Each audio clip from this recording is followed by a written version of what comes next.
Hey guys, welcome back to the channel. So we're kind of diving into controversy and again, I'm not trying to aim for controversial videos, but I did want to discuss a few things, my thoughts on them. So today we're going to be talking about the Presto card.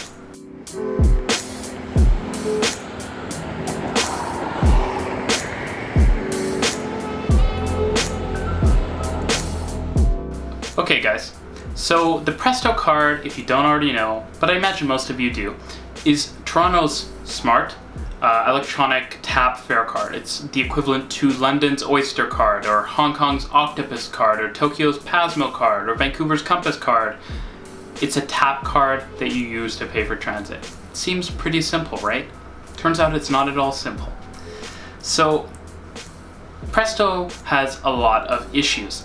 When you think of a tap card, and as a computer scientist slash software developer, when I think of a system like a tap card, I immediately start thinking of how the architecture and stuff would work. Turns out it doesn't seem like the people at Presto who originally designed it really thought about these things, because the Presto architecture is not very good. Stuff is stored directly on the card itself, which in our day of kind of connection everywhere to the internet doesn't seem to make a ton of sense.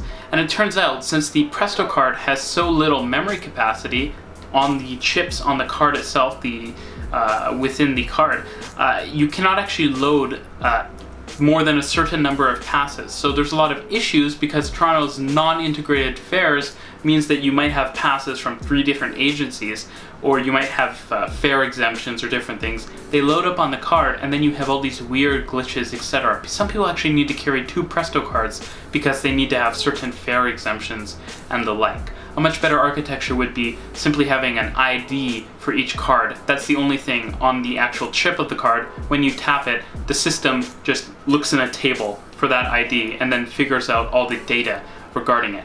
I understand that the internet was not everywhere when the Presto card system was rolled out. However, there was 3G, there was all these mobile cellular data. Having a system like that uses all the data on the card itself just seems kind of silly. Anyways, more issues with Presto. So currently with Presto, if you want to, say, have a default trip on Go, you have to override every time you want to do a different trip instead of just tapping at both terminals. For example, the default trip means that if you're tapping on regularly at one station and then getting off at another station, they can make it so that you only have to tap on at one station and then it just automatically charges you for the other station because this is your default trip. However, say you want to go to a different station, you'd imagine that you could just tap on at your first station, tap off at your second. It would say, oh, I've tapped off at this second station, that must mean I'm not doing my default trip, and it would charge you that price. Turns out that's not the case. You have to tap, click an override button, and then tap out. It seems simple, but from a user experience perspective, it's horrible. Tons of people are going to forget to do this, and it's just not a good system. That brings us to the next inconvenience of the Presto system. The readers across at least the TTC, which is the vast majority of the readers and transit ridership in the GTHA, are not compatible with credit cards and mobile payments. This is a huge issue because one of the greatest things about a system like Vancouver is that they were able to roll out only a few years after Compass actually rolled out, which it rolled out late. They were able to roll out Visa and MasterCard and mobile wallet payment straight to the terminal. And people were actually excited. This was really cool. If you're, say, running late for a meeting, you already have your credit card in your pocket. So it's so easy for you to hop on a bus and just tap your credit card if you're not a regular transit rider. It just makes transit more accessible.